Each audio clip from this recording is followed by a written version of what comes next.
Ladies and gentlemen, good day and welcome to the UGRO Capital Limited Q3 and 9-month FY25 earnings conference call hosted by Phillip Capital.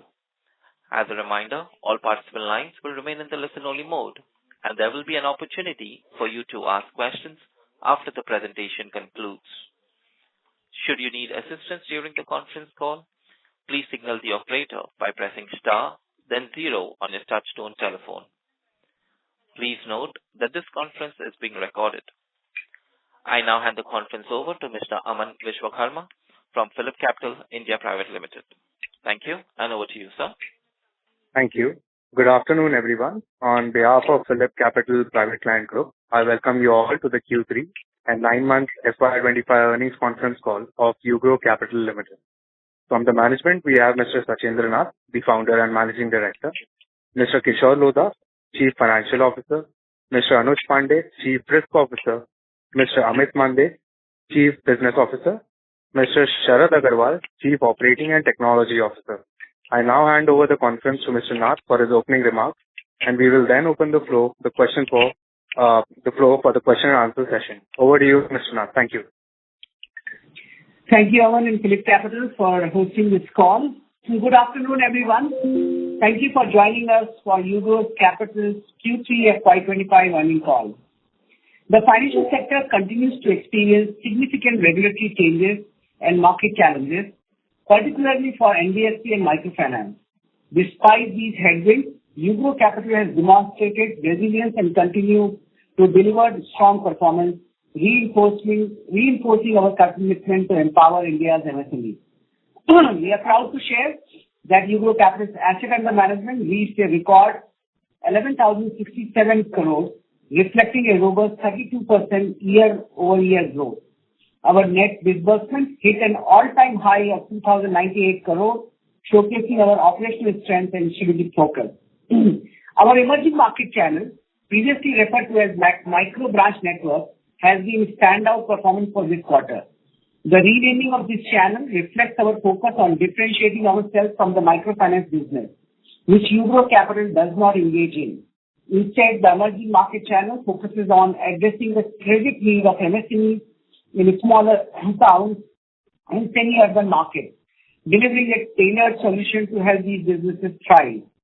This channel's disbursement grew to 543 crores compared to 180 crores in the same quarter last year.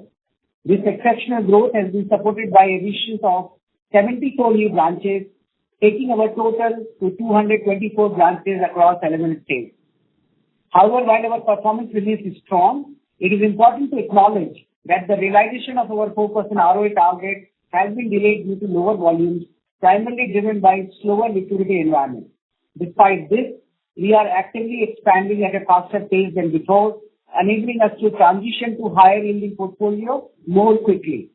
This strategic calibration will strengthen our profitability trajectory over the long term. At the same time, the regulatory tightening around unsecured loans has created a perception challenge for NBFC. While co-lending volumes have temporarily declined, as banks have become cautious on business loan segments, hence the volume in this quarter dropped to 372 crores from 615 crores in the previous quarter.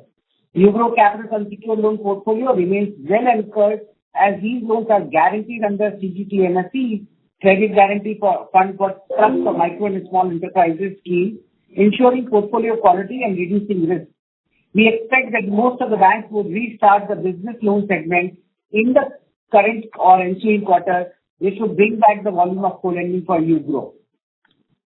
In the interim, given expansion of our emerging market channel, expansion of our secured volumes are also growing, which would also compensate for a shortfall of unsecured in co-lending. Despite this, the broader market's inability to differentiate MSME lending from personal and consumption loans has posted a temporary challenge. Despite these headwinds, UGRO Capital has maintained a stable GNPA ratio of 2.1% and net NPA of 1.5%, reflecting our disciplined underwriting practices and proactive risk management. On the funding side, we mobilized 1,400 crores this quarter, underscoring the trust we have built with the diverse lender base. While we are navigating a slow liability environment, our cost of borrowing remains flat at 10.68%. We continue to believe that our rate of borrowing is higher than our peer set of market. However, given the volume of borrowing and RBI's tightening on banks lending to NBFC, these have not come down as envisaged. We are taking active measures to optimize it further to improve net interest margin. We believe that with continued scale of operation and good performance, our rate of borrowing would gradually start coming down as envisaged and with at a slower pace. Looking forward, our roadmap of achieving 4% ROA and 16 to 18% of sustainable ROE includes focusing on high-yield emerging market loans. Expanding this segment allows us to cater underserved MSME in semi-urban and rural markets, delivering both impact and returns. Optimizing funding costs as our credit rating improves and our financial position is strengthened. We see significant scope to reduce borrowing costs. Leveraging economies of scale, our scalable infrastructure ensures that fixed costs remain efficient as AUM grows, and accelerating portfolio recalibration by expanding faster and increasing the share of high-yield segment. We aim to drive profitable growth in the near term. Additionally, our acquisition of MyShubh, an embedded financing platform, continues to progress well. MyShubh AUM stands at 302 crore as of December 2024, and it has served over 28,000 customers since we announced the acquisition through partnership with platforms like PhonePe, Fino, Meesho, Airtel, MobiKwik, and we expect more partners to be onboarded in this quarter. With access to potential market of over 3 crore merchants, MSME is helping us address critical credit gaps in the small retailer ecosystem. While NBFC and microfinance sectors face scrutiny, UGRO Capital remains uniquely positioned. Our focus on MSME financing, supported by strong risk management practices, a diversified portfolio, and a strategic approach to growth, ensures that we remain on a solid path of achieving our long-term goals. As we close Q3 FY25, UGRO Capital is well positioned to deliver 30% AUM growth year on year, enabling MSMEs across India to thrive. I extend my heartfelt gratitude to our team for their relentless dedication and to our investors for their trust in UGRO's vision. Together, we are building financial institutions that not only delivers value, but also transforms the backbone of Indian economy, its small businesses. Thank you, and I look forward, along with my team, addressing all your questions. Aman, over to you. Thank you. Ladies and gentlemen, we will now begin the question and answer session. Anyone who wishes to ask a question may press star and one on their touchtone telephone. If you wish to remove yourself from the question queue, you may press star and two. Participants are requested to use their handsets while asking a question. Ladies and gentlemen, we will wait for a moment while the question queue assembles. The first question comes from the line of Narendra from Robo Capital. Please go ahead. Hi, sir. Thanks for the opportunity. Am I audible? Yes, you are. Yeah. Hi. So my first question is regarding the cost to income, right? We can see that this quarter it has was there any one-off in this, or should we take this as the trend going ahead? Kishore, you want to take that? Briefly, as I've said in my opening remarks, UGRO is continuously accelerating its branch infrastructure to grow because we believe that our bridge to high ROA is a function of how quickly we can expand to our emerging market channels. We have added 75 plus branches. As you know, good thing is that our first set of 25 and 75 branches took almost 18 months to break even. The newest set of our last 90 branches took only 8 months. That gives me the confidence that we should continue to expand our, branch infrastructure, and some of the OpEx increase which you are seeing is just sheer function of that. Kishore, if you want to add something. Yeah, that's right, Sachin. So as we have now 214 micro branches in emerging markets, so this trend is not one-off. This is as part of the plan, and probably in next few quarters we may, as we expand our footprint in the emerging market, this trend may continue for a few quarters. Okay, so what could be the cost to income in that case for this year as well as next year, if you could summarize? So this year we should end closer to 55% or 1% here and there. And next year it should go down depending upon how next 3 months pan out as far as distribution is concerned. So we will reevaluate it in the month of March based on the distribution that how it will pan out in the next year. Okay, so this 125 crores of operating expenses should continue every quarter for the next 2-3 quarters at least, right? Yes. Yes. Okay. And my second question was regarding your secured unsecured mix. Right? So what is our mix between secured and unsecured? And in the secured segment, what would be our LTV? So I'll take that. This is Anuj. So our broad intent is to keep secured unsecured mix as around 30-70, and within the unsecured loans also now 41% of our portfolio is covered under the central guarantee scheme. So we started this exercise about 1.5 years back. So every new sourcing which we are doing for each quarter, we are covering it under the central guarantee scheme. So this is likely. And on an average, on LTVs for secured loans, we are at around 55%. Okay, so your secured would be 70% and unsecured 30%, right? Yes. Okay. Yeah, only caveat is that what generally market says unsecured. The unsecured portfolio, because it carries credit guarantee cover, which is called CGT MSME, there is 75% of outstanding loans. The credit loss on that is guaranteed by the coverage. Most of the market would not treat that as an unsecured, but we differentiate between collateralized loan and non-collateralized loan. So loans which doesn't have any type of collateral constitute around 30-odd%. But if you take the CGT MSME guarantee as a form of a security, then unsecured portion of our book is roughly around 18%. Okay, understood. And going ahead, all the unsecured loans are going to get covered under this scheme, right? Yes.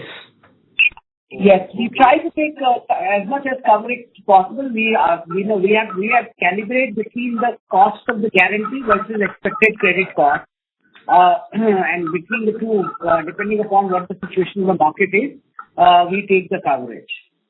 Understood. Got it. And in your opening remarks, you mentioned that the 4% ROA guidance has been delayed. So by when can we expect to reach that kind of a number? If you could throw some light.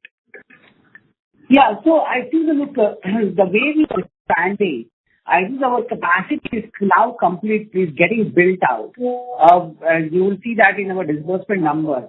Last quarter was also our highest quarter in form of both AUM and gross disbursement. This quarter is both.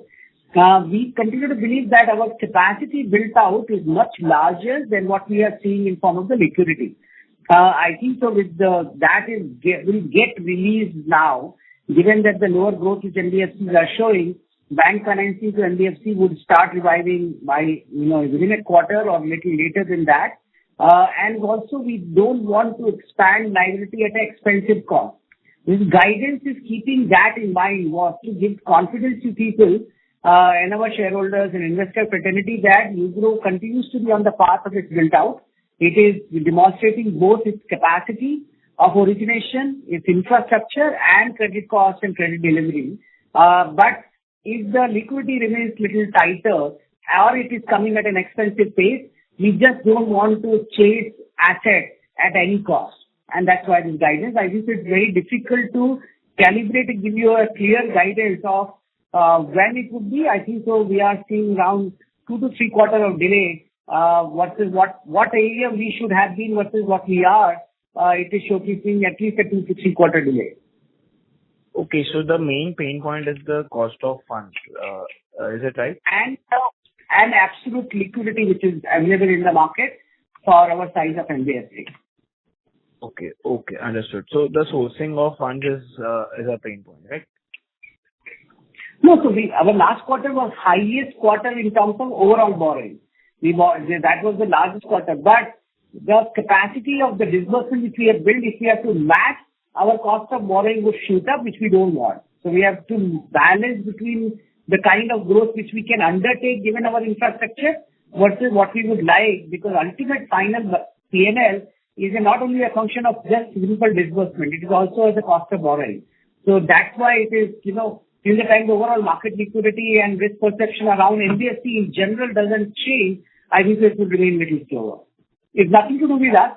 We are not in microfinance. We are not in some of the consumption-led loan. Neither we are in PL, nor we do all of that. But overall, when RBI takes action on NBFC, general perception on NBFC is lower, it impacts every player in the market. Okay. Understood, sir. Thank you and all the best. Thank you. Ladies and gentlemen, we request you to restrict to 2 questions per participant. The next question comes from the line of Avinash Singh from Emkay Global Financial Services Limited. Please go ahead. Yeah, hi. Thank you for the opportunity. 2 questions. The first one is on co-origination of CLM1. That CLM1 or co-origination has been kind of a very, very weak for last 4 or 5 quarters. So what is sort of a underlying reason? Is there some kind of a discomfort the banks have or something else playing out? So that's one. And the second, if I come to this emerging market lab or a small ticket lab, what is the typical, duration of these loans? This question I'm asking because if I see, the quarterly disbursement and if I see the AUM accrual, the difference is too kind of a wide and suggest that, okay, nearly every quarter, 20-25% of the loan is being repaid. So, because in this ticket size, you will not expect much of a balance transfer also. So what is happening here? If in particular, if I see this quarter in the emerging market lab, we have 543 crores kind of a disbursement, but the AUM accrual is just 260. That suggests that, okay, out of 1105 crores that was at September, nearly 25% has been paid off in this quarter. So what's happening here? These are my questions. Thank you. Yeah, Avinash, I'll take the first question. I'll request Anush to take the second one. I'm just trying to see the data which you are seeing. On the first one with respect to co-origination. So as you know, just for the broader audience perspective, there are 2 forms. One, co-origination as a term in our balance sheet of 1,412 odd crore. This is largely our business loan being done with the larger NBFC. And other form of co-lending and co-origination, what you can do with banks. Banks are typically continue to do co-lending, which is option 2 of co-lending, which is akin to DA, which means we onboard the customer on our balance sheet, and on T plus 3 or 5 days, that goes into the co-lending and get, 80% of that loan get transferred to the bank and we get the refinancing against that. With respect to co-origination, earlier the business loan was as a segment was not being accepted within the bank because there was no credit guarantee. Once the credit guarantee came, all banks started doing co-lending on business loan, and that's why our volume and relationship with most of the large NBFCs stopped and that volume moved to the bank. And that's why there is a drop and that increased the co-lending volume for the banks per se. In last 2 quarters, what we are seeing, general misperception around so-called unsecured, co-lending volume in the banks have also now, slowed down. Gone to all the banks and explained that unsecured consumption and PL is not an unsecured MSME loan because banks generally do unsecured. I think most of the banks have understood. DFS has also taken a note of that, and there are a lot of industry-wide consultation is happening. And we expect that some of these banks would restart the business loan segment, and one of the largest bank or large bank in the country is starting the business loan segment, so it will restart. So that's broadly the color why you see drop in co-origination happening, because that volume got subsumed in banks. Banks volume has come down because they want to use only secured, but as both would pick up, if we see a systematic change of banks not wanting to do unsecured or business loan segment, then we'll reinitiate, the co-lending, co-origination with other NBFCs. Second part is, as Anu said, we want to keep only 30% of our balance sheet at a AUM level, non-collateralized loan. Once we acquired MyShubh Life, the volume delivery there on embedded financing all of a sudden accelerated. So last quarter itself, we did 300 odd crores. and we were doing roughly around 225 crore of business loan. Put together, that would have become 50% of our disbursement volume. So we naturally brought down our business loan segment to now 100 odd crore, so that unbalanced on AUM basis, we continue to remain within 30%. The entire embedded financing piece, which is coming from our fintech MyShub Life, cannot be co-originated or co-lend because that are short tenor 1 year loan to be repaid on a daily EMI basis through payment platform aggregation. So that's why you will see over a period of time, business loan to remain mostly through embedded financing on balance sheet and not go in co-lending format. We would replace that with more secure volume, which is now happening because of the branch expansion. I hope you've explained, gave you a clear picture. Anuj, you want to take the second one? Yes, I will take it. Hi, Avinash. Our average tenures in our emerging market product is about 7-8 years.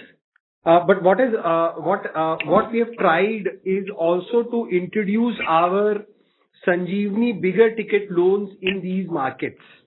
So and that is why a little bit of confusion has happened in terms of AUM increase. So while in the investor deck, the emerging market LAP product is the product up to 25 lakhs ticket size.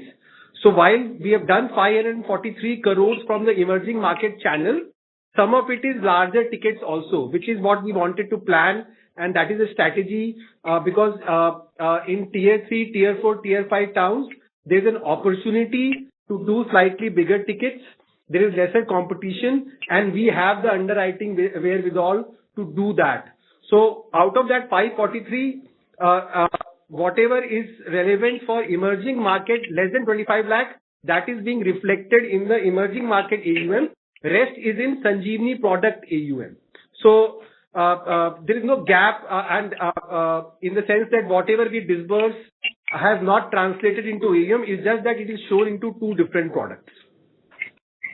Yeah, I think that we should change the transformation. Yeah, we'll change that going forward. Okay, thank you. Thank you. The next question comes from the line of Ganesh from Bharat Bet Research. Please go ahead. Yeah. So my question is regarding our machinery loan segment. So we seem to be growing quite well in this segment, and the broader asset quality for this is also quite positive. So broadly, going forward, how are we looking at it in terms of the opportunities here? And is there a possibility of kind of expanding our presence in this segment further? I think that if Amit is on the call, we can also do that. Look, we continue to believe that productive asset financing, we call machinery as a productive asset, mainline lenders have not yet captured this opportunity fairly well. Our core of our underwriting is to do cash flow analysis through our data analytics platform by analyzing the GST banking and bureau, create eligibility. Underlying collateral defines the tenure and the price. Machinery, CNC printing, packaging, plastic molding machine is a productive asset and has its own cash flow. So when you add in the cash assessment method, the cash flow of the machinery, it becomes very viable product. It is a shorter tenor and a reasonable yield, more or less at a security, and that's why the portfolio has performed very well. We would like it to be expanded further. We're doing average of around 75 crore a month. Our target was to take it to 150 odd crore. What we are seeing that we have worked with roughly around 75 plus OEMs in India. What we are seeing that expansion of the volume over here either would require expanding the ticket size or reducing the average cost of lending. Both we don't want to. And that's why we are taking very deep calibrated effort to gradually increase the size and deepen our penetration. We have taken two steps, one of which is successful and one of which is not so successful. In our intermediated prime channel, for the first time in India, we introduced machinery to all our intermediary partners, which we call DSAs, and we have seen around 25-30 crore of volume started happening there. It's a new product. Most of the DSAs in India either do unsecured loan or do LAP. For them to do machinery was a new concept, but we marketed and they have now understood. And we are becoming reasonably successful there. We also have expanded our machinery product to all of our emerging market branches. There we did not see so much of reasonable success because for our credit officer and credit fraternity to also learn, because they've just learned from doing small ticket LAP to now big ticket LAP and now also graduate immediately to machinery was not very successful. We are making constant effort to monetize the entire branch channel and multi-channel network to adapt machinery as a product. We are hoping that by end of this last quarter, the 75 crore to 80 crore of average volume takes this first milestone of 100, and next year we take it and stabilize it at around 150 to 175 crore per month. So short answer is this is extremely good product. We have seen its acceptability across all our co-lending partners with the bank. It is very good credit quality. It is reasonable yield and shorter tenure. We would like to expand it, but not by increasing the ticket size or lowering the yield. So within the same band of 3.5 year of tenure and 35 lakh rupees of average ticket size with an average yield of 14%, we will gradually increase it by expanding to our entire network. Understood. Got it, sir. And just a second question on our slide 27, which is the gross core risk band. Over there, if we look at the risk band B, the divergence between the disbursed and the non-disbursed defaults is quite high. So just wanted to check, in addition to this score, what is kind of driving the decision making between disbursal and non-disbursal? Because that is quite a material gap that we've identified. So if you could just provide some color on that. Anuj? Yeah. So there are a variety of other drivers. We don't disburse a case unless we meet the customer. So we use gross score as our primary filter, and then other policy parameters, which would mean doing reference checks of the customer, calculating his eligibility, kind of property, because property is not covered under gross score, etc., are part of the other reject reasons. That is why, but the way the gap is, it actually tells us that the gross score is stacking quite well. Understood. Got it. Thanks a lot. So that's it from my side. Thank you. The next question comes from the line of Anil Tulsiram from Contrarian Value Edge. Please go ahead. Yeah, thanks for the opportunity. My first question is on your emerging market loans, which is a small LAP of 10 to 15 lakhs. I think the most important thing here is collections and legal infrastructure. So can you elaborate how you are ensuring that now that our branches are expanding at a rapid pace for the last 18 months, we are ahead in forming collection infrastructure and the legal team? I will take that. So we have a very, very exhaustive collection and litigation infrastructure dedicated to emerging markets. So today we have about 210 active branches and about 250 people in collections dedicated to these branches. The way this happens is a set of 5 branches combine into a cluster, and set of 3 to 4 clusters combine into a state, and states combine into a region. For each of these, we have a collection fraternity and a collection supervising channel. Also, for each set of 5 to 10 branches, we have a dedicated litigation domain expert whose only job is to execute the litigation orders which we get. So we are quite aware of this and have invested a lot on this. Yeah, got it. And sir, the second question is on co-lending. So just give me 1 or 2 minutes to explain the concerns. I've spoken to a few industry experts. And according to them, what's happening in the industry, I'm talking about industry, not UGRO, proper risk sharing is not happening in the co-lending industry, wherein the small players are being forced to replace the bad assets with good assets by the big banks. Secondly, banks are hesitant to enter into co-lending because of micro supervision by the RBI, wherein for any default of even NBFC, they fear that they will be held responsible and they may face sanctions or other things. So, and you are part of this co-lending committee which has been formed. So, what are the steps being taken for these concerns? which is slowing down the industry growth? Yeah, sir, this would require, this would be a very long answer. I will try to, for the benefit of everyone, I will try to summarize it. Number one, banks and regulators both, and especially the government of India, all of them are aligned to the fact that for priority sector lending, NBFC are well poised to demonstrate the credit or disseminate the credit, and that's why banks are eager to participate further. There's no doubt about it. Second, the process of co-lending has become more robust as passing of the day. In fact, in last quarter, we took certain, large number of public market investors to multiple banks to showcase how co-lending happens.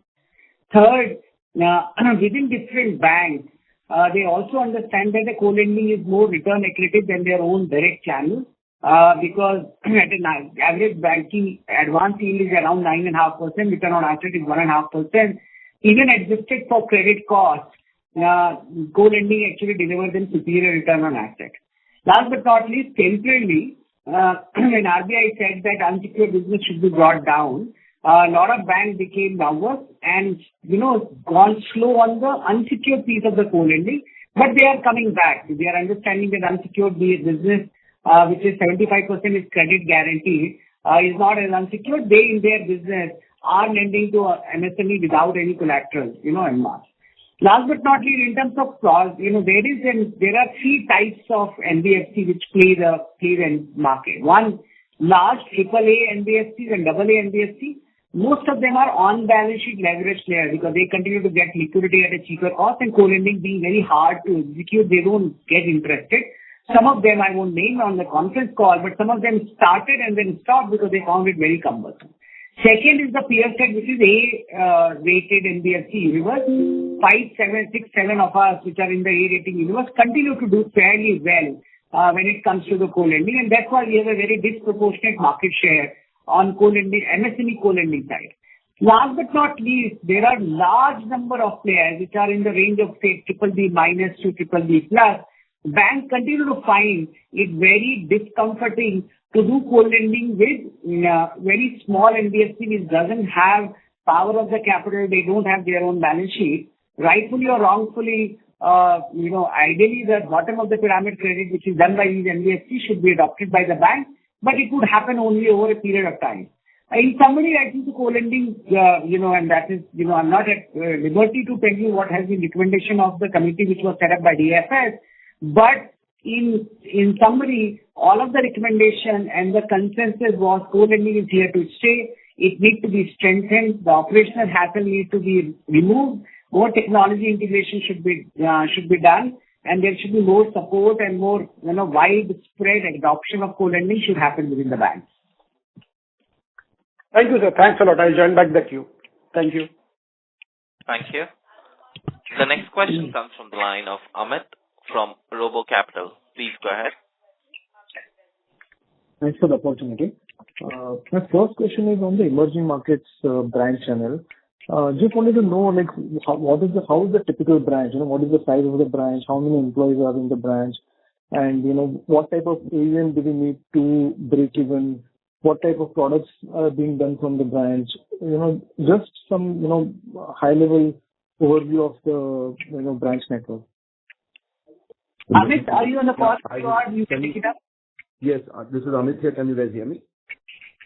Yes, we can. So, your question, every branch today has a branch manager, about 6 sales officers, a credit manager, a operations manager, and a collections manager. So it's a typically 11-member branch, and the collections guy comes in month 2. So the overall operating cost of a branch is anywhere between, depending upon the city, which also includes rentals and salaries and incentives, is about 4.5 lakh rupees. This is the monthly operating cost. So the moment our AUMs touch about 5 crores, operationally the branch break even, and it will be accretive going forward. So that's the back of the thumb unit dynamics for the branch. On the product, okay, go ahead. I'll cover. Sorry, I was saying most importantly, the emerging market channel, it requires a level of hierarchy every branch, 5 branches have a cluster credit and cluster sales. Every set of few clusters have then regional geography, and then it rolls into states, and then it is divided into south and west. We are the only, small ticket lab business or emerging market business which is pan-India. Most of our peer set either are south focused or north focused. We are very prominently present in Tamil Nadu, Telangana, Karnataka, Andhra in south, and now we are very strongly present originally in Rajasthan, Gujarat, and now we have expanded into UP, MP, and Maharashtra. So we have invested both in the branch infrastructure but also hierarchy infrastructure, and we are using our learning of our data technology and how data can be used to do credit.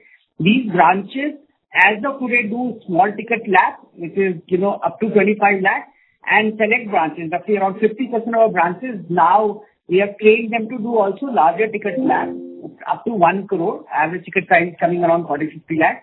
Over a period of time, while we have rolled out both machinery and rooftop solar, we have not seen uptick because, we have to train people to understand how to underwrite credit on rooftop solar and machinery. But our eventual goal is also to do that.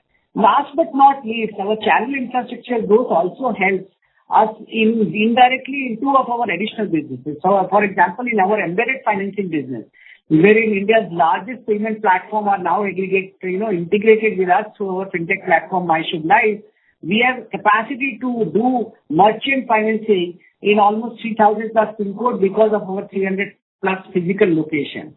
Same way, our partnership analysis, wherein we partner with smaller NBFC and fintech, there also we can underwrite loans into all the physical geography we are expanding.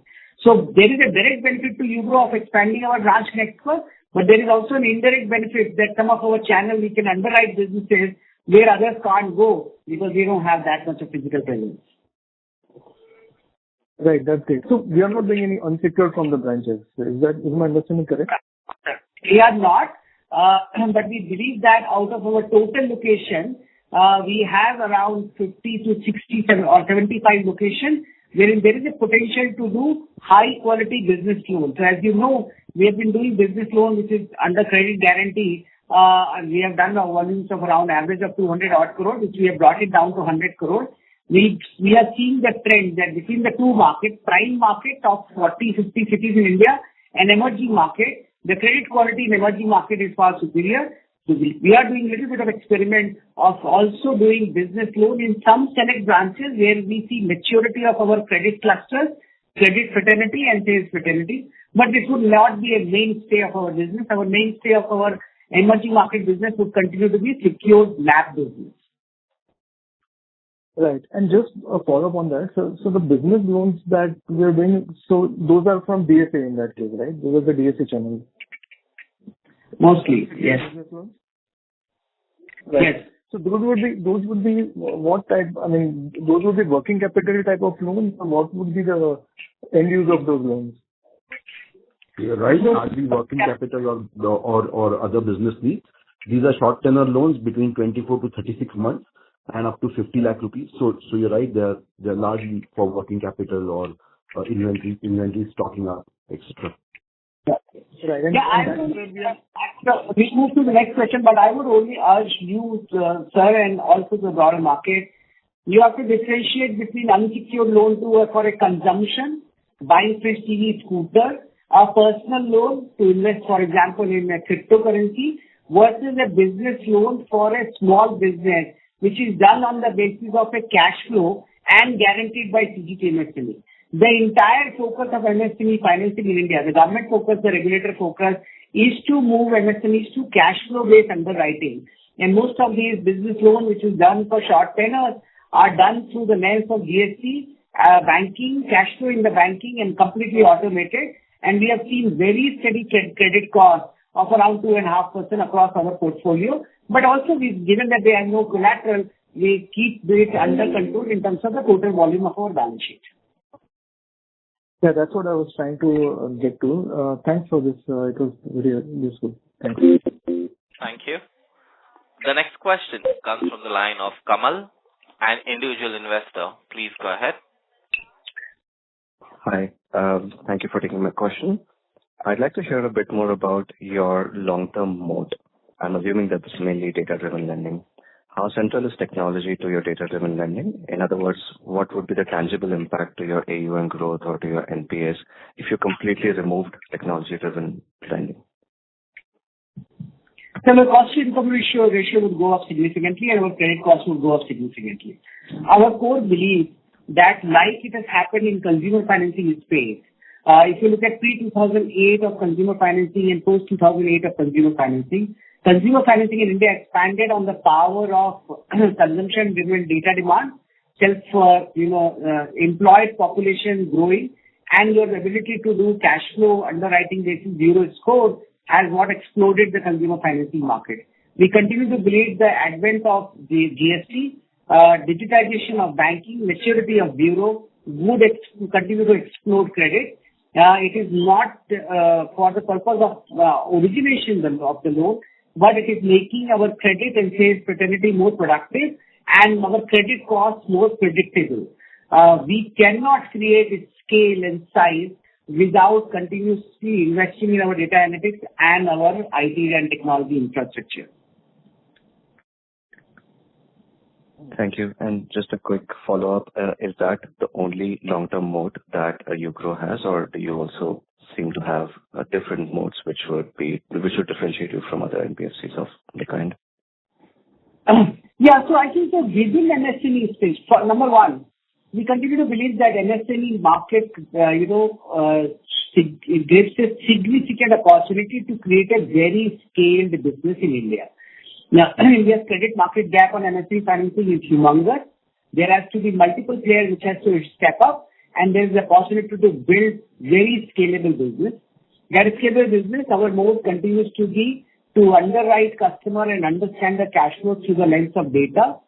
Second, we are the only player in the country which has a diversified asset channel and a focus on one customer segment, which is 15 lakh to 15 crore turnover, where we have the ability to do a loan of 5 lakh to up to 5 crore. We have the ability to understand multiple type of collateral. We do against self-occupied residential property, industrial, commercial property. We do machinery, we do rooftop solar, we do embedded financing. So our distribution and its veracity is the second mode. And third is our liability engine, which is very diverse and deep. We are not just an on-balance sheet borrower, but we have ability to partner with very large banks and adjust our both distribution and credit to fit into that. That allows us to scale. So combination of these three is, we think so, it continues to be fairly unique. Time will tell whether what scale, size, profitability, and how we become the top-rung NBFCs across multiple product lines. Thank you very much. Thank you. The next question comes from the line of Rishi, an individual investor. Please go ahead.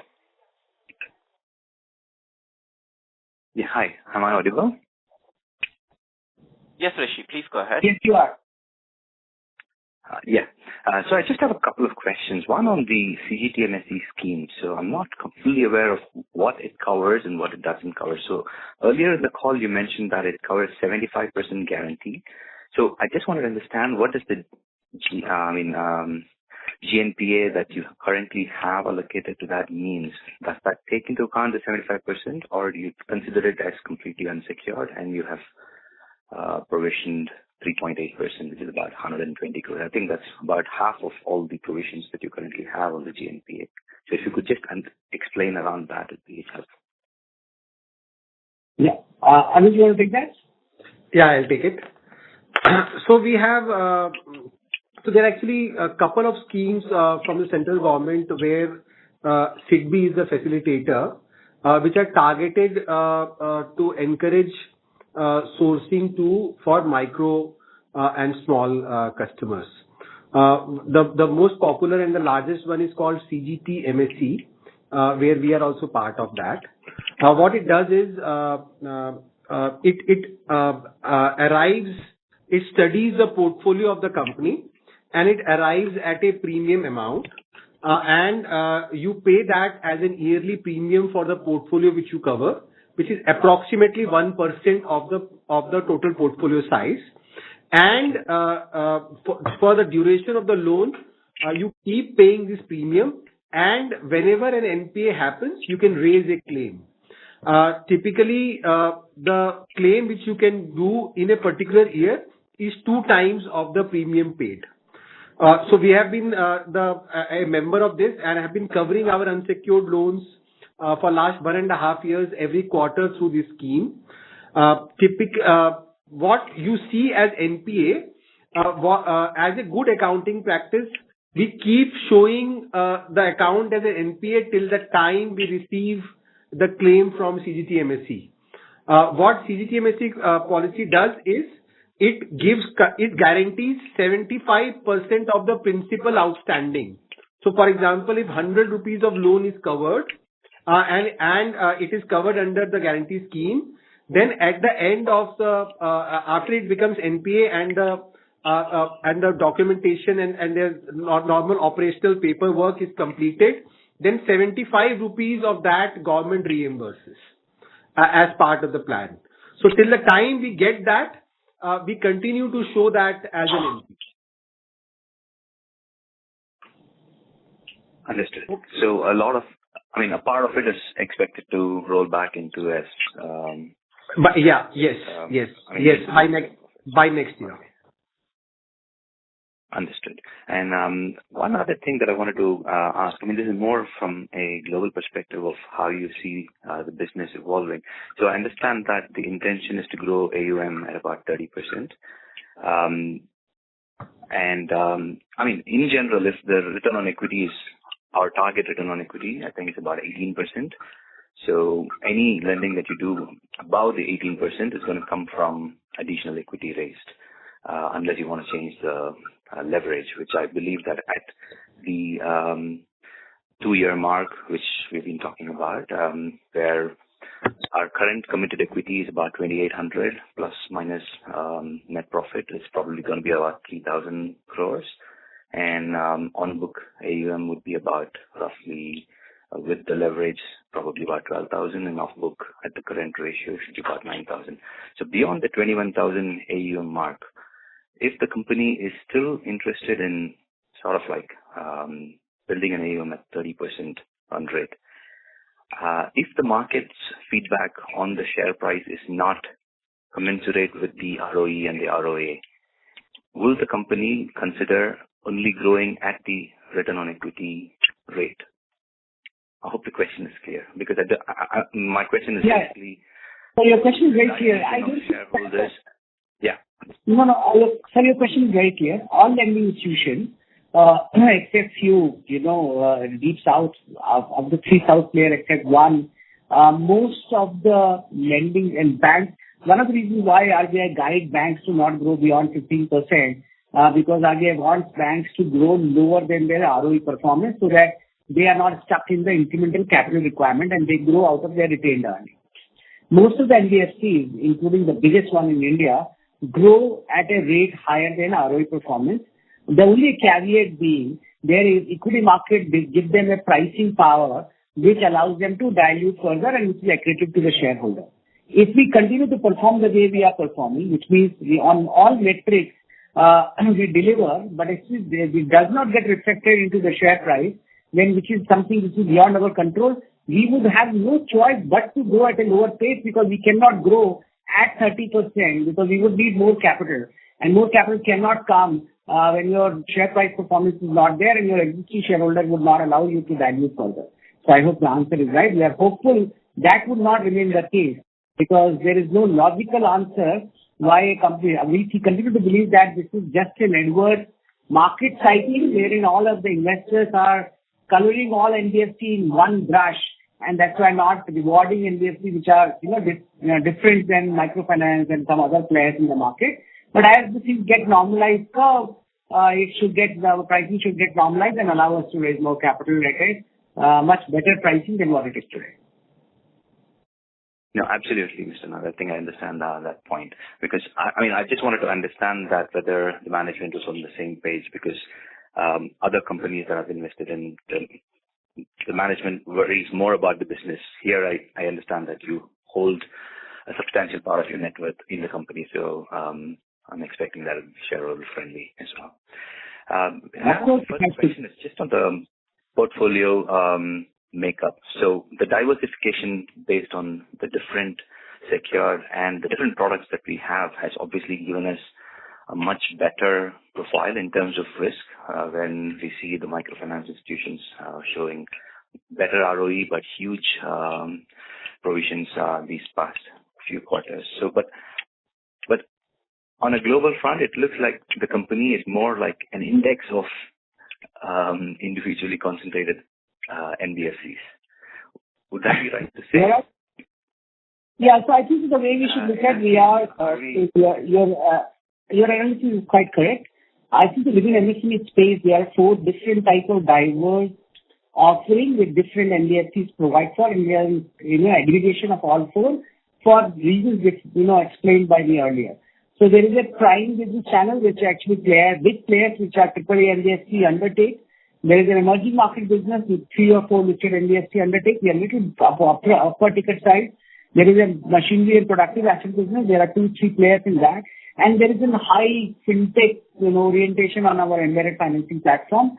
We have aggregated these 4 businesses as one company because we think that over a longer period of time, to serve our customer, this is the best way to do it. And at its scale, all of these have a point of confluence, and you can benefit from each other channel very well. And also, it reduces the risk to some extent while giving you the operating leverage. So you have got it very right. We continue to believe that we have not articulated this totally after the conversation.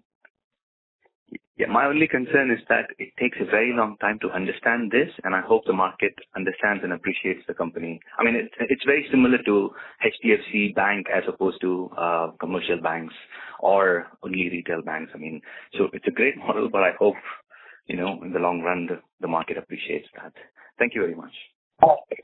Sir, I can only say that we are constantly trying to explain. We have failed in that to some extent. We will double up on our effort to convince people of what we are doing is best for creation of an institution.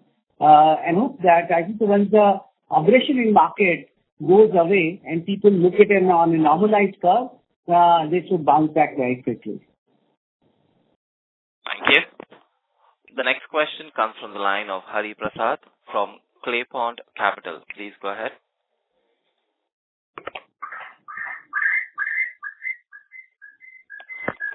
Hi, just wanted to check what would be the branch level profitability that we are talking about, given that we've incurred significant OPEX on the back of new branch addition, and could you give us some guidance on the profitability going forward as well?